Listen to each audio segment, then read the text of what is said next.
1992 வாசாத்தி வன்கொடுமைகளுக்கு ஒட்டுமொத்த காரணம் அன்றைக்கு வனத்துறையை கட்டுப்பாட்டில் வைத்திருந்த வனத்துறை அமைச்சர் செங்கோட்டையன் தான். ஆகவே அவர்தான் முதன்மை குற்றவாளி. சமீபத்தில் விடுதலை ஒரு திரைப்படத்தை பார்த்திருப்பீங்கல்ல, பெண்களை கூட்டு போய் நிர்வாணமாக்கி வன்கொடுமை செய்யறது, இந்த மாதிரி அதையெல்லாம் வாசாத்தியில் நடந்தது. வாசாத்தியில் நடந்ததுன்னா அப்பா அண்ணலாம் இருப்பாங்க, அவங்க முன்னாடியே குளக்கரை ஓரத்திலே கூட பெண்களை பாலியல் சீர்கேடுகளுக்கு உட்படுத்தினாங்க. அதிமுக முன்னாள் அமைச்சர் செங்கோட்டையன் தமிழக வெற்றி கழகத்தில் இணைந்தார் செய்தி எந்த அளவுக்கு பரபரப்பா வந்துச்சோ, அந்த செய்தி அடுத்த சில மணி நேரங்களிலேயே 1992 வாசாத்தி கிராமத்தில் நடைபெற்ற வன்முறை படுகொலைகளுக்கு செங்கோட்டையன் தான் காரணம் என்கிற அறிக்கையும் சூடாக வெளிவந்திருக்கிறது. அரசியல் களத்தில் இதை பற்றிய விவாதங்கள் பரபரப்பாகிட்டு இருக்குது. இதை பற்றிய உண்மை என்னங்கிறத நாம பார்க்கலாம்.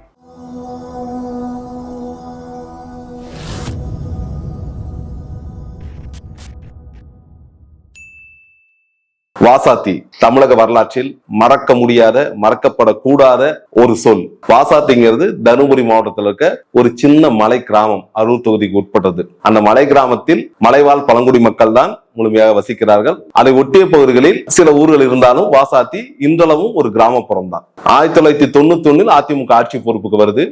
ஆட்சி பொறுப்புக்கு வந்த காலத்தில் வீரப்பன் தேடுதல் வேட்டைங்கிறது சூடு பிடிக்குது. அதற்கு முன்பே வீரப்பன் பிரச்சனை இருந்த பொழுதும் வீரப்பன் காட்டு வளங்களை கொள்ளையடிக்கிறார், சந்தனக்கட்டையை வெட்டி கடத்துகிறார், யானைகளை கொன்று தண்டங்களை கடத்துகிறார், இப்படி செய்திகள் பரபரப்பாகுது.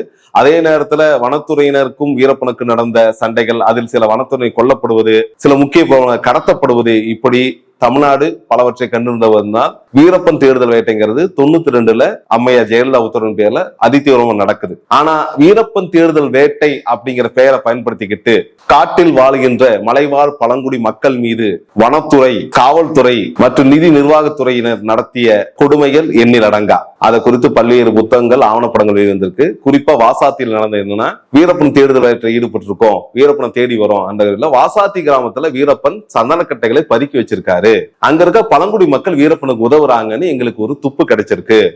அந்த துப்பை உறுதிப்படுத்துறதுக்காக, அது சரியான்னு பாக்கிறதுக்காக அந்த ஊருக்கு நாங்க போறோம்ட்டு முன்கூட்டியே திட்டமிடாமலாம் இல்ல, முன்கூட்டியே திட்டமிட்டு அரசு இயந்திரம் செயல்படுது. அந்த செயல்பாட்டின் காரணமாக கிட்டத்தட்ட ஒரு 155 வனத்துறை காவலர்கள், 108 காவல்துறையினர், அது இல்லாம 6 வருவாய் அதிகாரிகள், இன்னும் முக்கியஸ்தர்கள்லாம் கூட்டிட்டு அந்த வாசாத்தி கிராமத்தை போய் அரசு அதிகாரிகள் முற்றுகையிட்டனர். நீங்க புரிஞ்சுக்கணும், ஒரு எதிர்நாட்டு மேலதானே போய் நம்ம முற்றுகிடுவோம். ஆனால் அந்த கிராமத்தை அரசு இயந்திரம் போய் முற்றுகையிடுத்து இந்த அப்பாவி பழங்குடி மக்களை வீடிலிருந்து அடித்து வெளியே இழுத்துட்டு வராங்க. வெளியே இழுத்துட்டு கொடுமைப்படுத்துறாங்க. வீரப்பன் இங்க வந்தாரா, இங்க சந்தன மரக்கடை தான் இருக்கா அப்படின்னு ஒரு தேடுதல் வேட்டை ஒரு பக்கம் நடந்தாலும், இவருடைய முக்கிய குறிக்கோள் என்பது அங்கு எஞ்சி இருக்கிற, ஏன்னா அந்த மக்கள்கிட்ட என்ன பெருசா இருக்கும், கிழிஞ்ச ஓலப்பாயி, கிழிஞ்ச கூரை, ஒட்டுத்துளி கூட இல்லாம ஏதோ இருக்கிற கந்தலை உறுத்திட்டு இருக்க அந்த மக்கள்கிட்ட எல்லாத்தையும் புடுங்கி போட்டு இருக்கிற பொருளை அடிச்சு நொறுக்கி அங்கிருந்து ஒட்டு மொத்தமா மக்களை அப்புறப்படுத்தணுங்கிற நோக்கம் ஒரு பக்கம் இருந்தாலும், இன்னொரு பக்கம் மனிதத்துக்குள்ள ஒரு கொடூரம் இருக்குல்ல, அந்த கொடூரத்தை அங்கே அரசு அதிகாரிகள் நிகழ்த்தினார்கள். இதுவரை வரலாற்றிலே எழுத முடியாது, அப்படிப்பட்ட வார்த்தைகளே அங்கு நிகழ்த்தப்பட்டது. என்ன செஞ்சாங்கன்னா, அவங்க திட்டமிட்டு பெண்களை சூறையாடினார்கள். கிட்டத்தட்ட அங்க இருந்த பெண்கள், ஆண்கள் எல்லாத்தையும், சிறுவர்கள் உட்பட எல்லாத்தையும் அடிச்சு நொறுக்குனாங்க. அப்படி அடித்து நொறுக்கல 34 பேர், சிறுவர், குழந்தை, பெண்கள், ஆண்கள் எல்லாம் சேர்த்து ஒரு 34 பேர் சம்பவ இடத்திலேயே படுகொலை செய்யப்படுகிறார்கள். பிற்காலத்துனா மருத்துவ சிகிச்சைக்கு போய் அடுத்த கொஞ்ச நாள்ல இன்னும் சில பேர் இருந்து போய் மொத்தமாக 58 நபர்கள் வாசாத்தி வன்கொடுமை சம்பவத்தில் பலியாகி போனார்கள். இரண்டாவதாக, இந்த வீடுகளை சூறையாடும் பொழுது அங்கிருந்த பெண்களை குறிவைத்து, வயது எல்லாம் பிரச்சனை கிடையாது, அவங்களுக்கு என்ன கிடைக்குதோ அந்த அரசு அதிகாரிகள் வக்கர புத்தியின் வெளிப்பாடாக ஒரு 18 பெண்கள் அங்கிருந்து பக்கத்தில் இருந்த வனத்துறை குடோனுக்கு கூட்டிட்டு போறாங்க. அந்த குடோன்ல போய் அவர்களை கட்டி போட்டு வற்புறுத்தி பாலியல் வல்லுறவை மேற்கொள்கிறார்கள். வயது வித்தியாசம் பார்க்காம அதிகாரினா யாரு, படிச்சுட்டு அந்த பதவி போனவன், படிப்புங்கிறது எதுக்குங்கிறதே மறந்து, சீருடை இருந்த காவலர்கள் சீருடைங்கிறத எதுக்குன்னே மறந்து, வனத்தை பாதுகாக்கின்ற வன பாதுகாவலர்னு பேரை சொல்லிக்கிட்டு பழங்குடி மக்களுடைய, அது பெண்களை பாலியல் வல்லுறவுக்கு உட்படுத்தி சிக்கி சீரழித்தார்கள். இதுதான் நடந்த கதை. ஒரு 18 பெண்கள் முற்றிலும் சீரழிக்கப்பட்டாங்கிறது அரசு ஆவணப்பூர்வமா பதிவு செஞ்சிருக்கு. ஆனால் ஒட்டுமொத்த கணக்கம் 30 பெண்களுக்கு மேல இவ்வாறு சீரழிக்கப்பட்டாங்கிறது தான் அந்த பகுதி மக்களுடைய நேரடி உண்மை கருத்தா முன்வைக்கப்படுது. ஆனா நமக்கு தெரியும் அரசு என்ன பண்ணும், அரசு அதிகாரி மேல குற்றச்சாட்டுனா யார் அந்த குற்றச்சாட்டை பதிவு பண்ணுவா, கண்டிப்பாக ஒரு காவல்துறை, ஒரு நீதித்துறை, ஒரு மருத்துவத்துறை, இது அத்தனையும் அரசு துறையா இருக்கிறதுனால இந்த எண்ணிக்கைங்கிறத குறைத்து காட்டுறதுக்கு எவ்வளவு முடியுமோ அவ்வளவு முயற்சியும் ஒட்டுமொத்த அரசு இயந்திரம் எடுத்து அந்த எண்ணிக்கையை குறைத்து காட்டினாங்க. அப்படியும் கூட அவர்களால் தப்பிக்க இயலல. சரி, 1992 ஜூன் 20 நடக்குது. 20, 21, 22 3 நாட்கள் நடந்த இந்த நிகழ்வு 22 அன்னைக்கு வெளிச்சத்துக்கு வந்த பிறகும் பல பத்திரிகைகள் எழுத யோசிக்கிறாங்க. அந்த நேரத்தில் தான் தமிழ்நாடு மலைவாழ் பழங்குடிகள் சங்கம், அந்த சங்கத்துடைய அன்றைய செயலாளராக இருந்த பே சண்முகம் அவர்கள் துணிச்சலாக இந்த பிரச்சனையை முன்னுக்கு கொண்டு வருகிறார். அதே போல டெல்லி பாபு, சிபிஎம் உடைய கட்சி தோழர், அவர் எம்எல்ஏ முன்னாடி அவரும் இந்த பிரச்சனையை நோக்கி போராட ஆரம்பிக்கிறாங்க. அதன் பிறகுதான் மிக வற்புறுத்தலுக்கு பிறகு காவல்துறையில் எஃப்ஐஆர் பதிவு செய்யப்படுறாங்க. எஃப்ஐஆர் கூட முறையா பதிவு செய்யல, அடுத்த கட்ட நகரவே இல்லை. 92, 93, 94, 95, 96 வரைக்கும் இந்த வழக்கில் எந்த முன்னேற்றமும், அந்த வழக்குல முன்னேற்றம்னா குற்றப்பத்திரிகை கூட தயாராகல. அதான் ஒரு பெரிய கேள்வி குத்து. 96க்கு பிறகுதான், ஏன்னா 96ல அதிமுக ஆட்சி முடிஞ்சிருது, அதன் பிறகுதான் இந்த வழக்கில் சிபிஐ விசாரணை முன்னெடுக்கப்பட்டு அதன் வழியாக இந்த குற்றச்செயல் ஈடுபட்டவர்கள்னு 269 அரசு அதிகாரிகள், ஏன்னா காவல்துறையா இருக்கலாம், வனத்துறையா இருக்கலாம், நிர்வாகத்துறையா இருக்கலாம், நீதித்துறை, அத்தனை பேரும் அரசு அதிகாரி தானே. அந்த வகையில இந்த சம்பவத்தில் ஈடுபட்ட வனத்துறை அதிகாரிகள், காவல்துறை அதிகாரிகள் மற்றும் நிர்வாக அதிகாரிகள் 259 பேர் மேல குற்றச்சாட்டு பதிவு செய்யப்படுது. பதிவு செய்யப்பட்டு இந்த வழக்கு தான் 96ல குற்றச்சாட்டு பதிவு பண்ணியாச்சு இல்ல. சரி, அடுத்த நகர்னு பார்த்தா மீண்டும் சுணக்கம். ஒவ்வொரு இடத்துல அரசு அதிகாரம் முட்டுக்கட்ட, இந்த வழக்கை அப்படி தரணும், அப்படி பார்க்கணும், இந்த வழக்கை இப்படி பார்க்கணும், இந்த வழக்கை விடுவிக்கணும், மீண்டும் மீண்டும் மனு போட்டு சிக்கலாகி உச்ச நீதிமன்றத்தின் கெடுபிடி காரணமாக தான் இந்த வாசாத்தி வழக்கு அடுத்த கட்ட நகர்ந்து கிட்டத்தட்ட 96ல இருந்து 15 வருட விசாரணைக்கு பிறகு 2011ஆம் ஆண்டு செப்டம்பரில் தான் வாசாத்தி வன்கொடுமை வழக்கில் தீர்ப்பு வெளிவருகிறது. அந்த தீர்ப்பு என்ன சொல்லுச்சுன்னா, இந்த வழக்குல ஈடுபடுத்தல சில பேர் இறந்துட்டாங்க, அவங்கள விட்டுருவோம், ஆனா அவங்களும் குற்றவாளிகள் தான். இந்த எஞ்சி இருக்கிறவர்கள் அனைவரும் குற்றவாளிகள் தான், இதில் ஒருவரை கூட விடுவிக்க முடியாது. அந்த ஒரு சில பேர் முன்று விலகுனாங்களா, அவங்களை தவிர புதிதாக யாரையும் விடுவிக்க இயலாது. அவர்கள் அனைவருக்கும் 10 வருட கடுங்காவல் தண்டனை, சில பேருக்கு ஆயுள் தண்டனை, 3 ஆண்டு தண்டனை, இப்படி தண்டனை விவரங்களை பிரித்து நீதிமன்றம் அறிவிச்சது பிறகு சும்மா இருப்பாங்களா, அரசு துறையாச்சே, அந்த அதிகாரிகள் மீண்டும் மேல்முறையீட்டுக்கு செல்கிறார்கள். மேல்முறையிலும் 10 வருடம் நடக்குது. 2010 தீர்ப்பு வந்த அந்த மேல்முறை மீண்டும் 11 வருடம் நடக்குது. 11 வருடம் நடந்து 2023 செப்டம்பர் 29, ஒரு 11 வருடத்துக்கு முன்னாடி எந்த நாள்ல தீர்ப்பு வந்தோ அதே செப்டம்பர் 29, ஆனா 2023 அன்னைக்கு இறுதி தீர்ப்பு கொடுக்குறாங்க. அதுல இந்த குற்றச்செயல் ஈடுபட்ட 215 பேர், மீதி கொஞ்சம் இறந்துட்டாங்க 269ல, மீதி எல்லாம் இறந்து போக எஞ்சி இருக்கிற இந்த 215 பேர் குற்றவாளிகள். இவர்கள் தண்டனைகளை ஏக காலத்தில் அனுபவித்தே தீர வேண்டும் அப்படிங்கிற ஸ்ட்ரிக்டான உத்தரவை நீதிமன்றம் பிறப்பிச்சது. அப்பொழுதுதான் அந்த மக்களுக்கு சற்று என்ன சொல்லுவாங்க, ஆறுதல் தான். அது ஒண்ணும் உங்களுக்கு நீதினு சொல்ல முடியாது, சற்று ஆறுதல் கிடைத்தது. கூடுதலாக நீதிமன்றம் இவ்வளவு வருடம் ஆயிருக்குது, அந்த பாதிக்கப்பட்ட மக்களுக்கு அரசு தரப்புல கொடுத்த இழப்பீடு எதுவுமே சொல்லிக்கிற அளவுக்கு இல்ல. அதனால இந்த வன்கொடுமையில் சீரழிக்கப்பட்ட பழங்குடி பெண்களுக்கு தமிழக அரசு நஷ்ட ஈடாக 10 லட்சம் ரூபாய் ஒவ்வொருக்கும் தர வேண்டும் என்கிற தீர்ப்பையும் அறிவிச்சாங்க. இதுதான் அந்த வாசாத்தி வன்கொடுமையோடைய முழு வரலாறுடைய தொகுப்பு. முழுசா சொல்ல நேரமாகும் அந்த தொகுப்பு. இதில் நாம் கவனிக்க வேண்டியது என்னன்னா, இந்த குற்றச்சாட்டு எழுந்த பொழுதே அவர்களுக்காக போராடிய போராளிகள் வைத்த கோரிக்கை, இவ்வளவு பெரிய அட்டூழியம் அரசு துறையால் அந்த கிராமத்தில் நிகழ்த்தப்பட்ட பொழுது அந்த மாவட்டத்தினுடைய கலெக்டர் என்ன செய்து கொண்டிருந்தார், அவர் இந்த வழக்கில் சேர்த்தணும். அந்த மாவட்டத்தினுடைய எம்எல்ஏ என்ன செஞ்சிட்டு இருந்தார், அவர் இந்த இது கொண்டு வரணும். இப்படி அதிகாரிகள் பேரை குறிப்பிட்டாலும் நீதிமன்றம் அவர்கள்லாம் உடனே கொண்டு வர முடியாதுன்ட்டு அதையெல்லாம் புறந்தள்ளிட்டு வெறும் அந்த சம்பவத்தை அங்க இருந்தாங்கல்ல, இதுல என்ன நம்ம கவனிக்கணும், வழக்கமா என்ன பண்ணுவாங்கன்னா அந்த அத்தாரிட்டி பொசிஷனை விலக்கிடுவாங்க.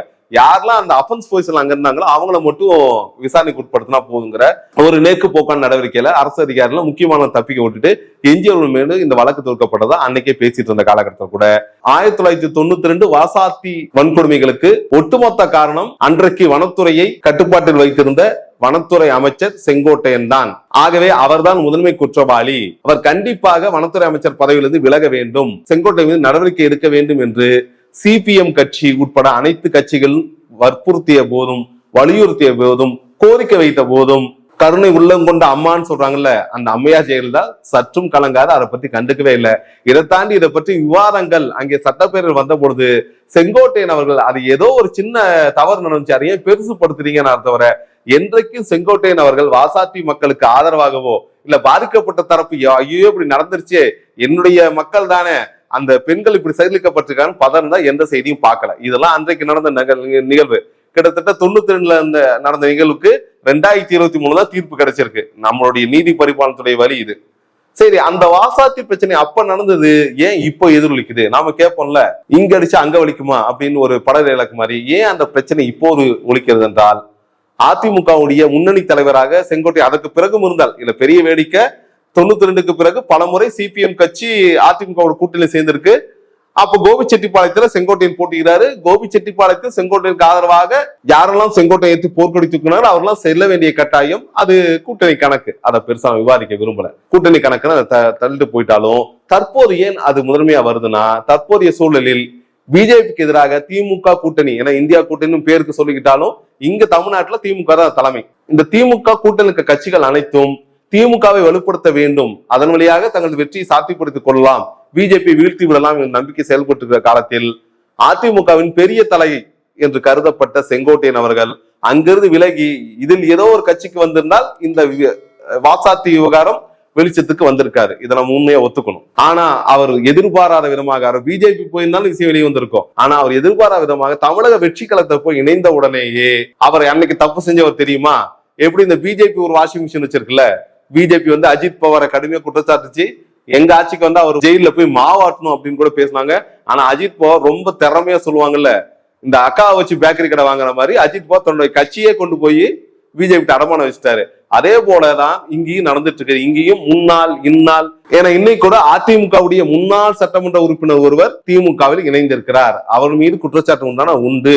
இன்னும் சொல்ல போனா நம்ம சொல்லக்கூடிய இந்த வாசாத்தி சம்பவம் நடைபெற்ற நேரத்தில் அதிமுக அமைச்சரவையில் அமைச்சராக இருந்த அமைச்சர் ரகுபதி, அமைச்சர் செல்வகணபதி, அமைச்சர் ராஜகண்ணப்பன், அமைச்சர் முத்துசாமி இவர்கள் அனைவரும் அங்கே கைப்பாவையாக வேடிக்கை பார்த்து கொண்டதாக தவிர யாரும் வனத்துறை அமைச்சர் பதவி விலக வேண்டும், வனத்துறை அமைச்சர் செங்கோட்டையன் தவறு செய்து விட்டார்னு பேசவே இல்லை. அனைவரும் அம்மையார் ஜெயலலிதாவுடைய பேச்சுக்கு தலையாட்டினாங்க. இதுல பெரிய வேடிக்கை, அந்த வாசாத்தி சம்பவத்தில் தொடர்புடைய அந்த அமைச்சரவை இருக்குல்ல, அந்த அமைச்சரவையில் இருந்த பல்வேறு அமைச்சர்கள் இன்று திமுக அமைச்சரவையில் இடம்பெற்றிருக்கிறார்கள். இது நீங்க கண் கூட பார்க்கலாம். இதன் வழியா என்ன அப்பட்டமா வருதுன்னா, அரசியல் இதெல்லாம் அப்படிதான்டா, நீ என்கிட்ட வந்தா உன்னை சொல்ல மாட்டேன், நீ என்கிட்ட வரல உன்னை சொல்லுவங்கிறது எப்படி பிஜேபிக்கு சாத்தியமாகுது, அதே போல தமிழ்நாட்டு அரசியலிலும் இந்த இழிநிலை நீடிப்பது என்பது ஏற்கத்தக்கதல்ல. ஏன்னா பாதிக்கப்பட்ட மக்கள் பழங்குடி மக்கள், அவர்களுக்கு சட்டம் மட்டும்தான் பாதுகாப்பு. அது அண்ணல் அம்பேத்கர் ஏற்றி கொடுத்திருக்கிற இந்த அரசியலமைப்பு சட்டத்துக்குள் தான் அவங்களுக்கு குறைந்தபட்ச மனித உரிமைகள் கூட கிடைக்குது.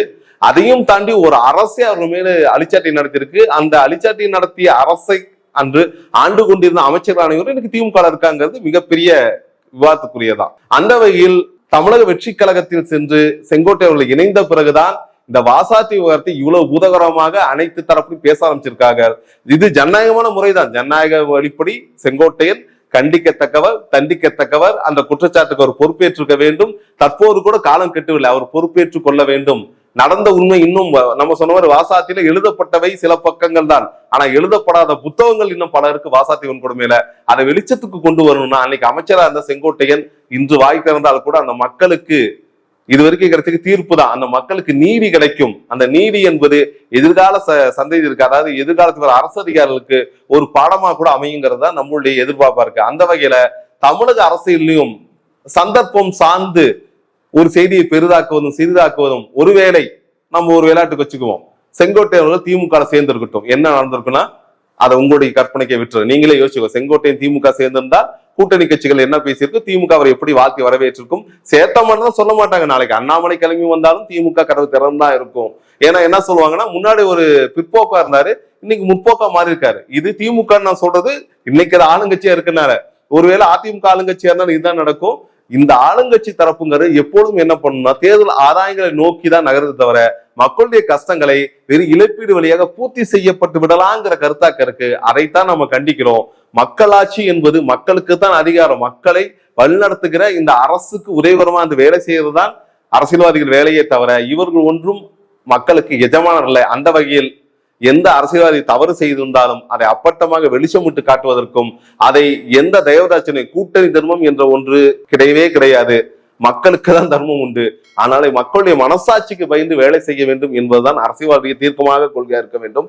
அந்த வகையில் செங்கோட்டையுடைய கடந்த கால வரலாற்றின் வாசாத்தி கருப்பு பக்கங்களை தற்போதைய அரசியல் பார்வைக்கு கொண்டு வந்திருப்பதை போல அதிமுக மற்றும் திமுக முன்னாள், ஏன்னா இங்க அந்த ரெண்டு கட்சியும் தொடர்ச்சி ஆண்டு இருக்கு. இன்னும் காங்கிரஸ் 1967 அப்புறம் ஆட்சிக்கு வரல.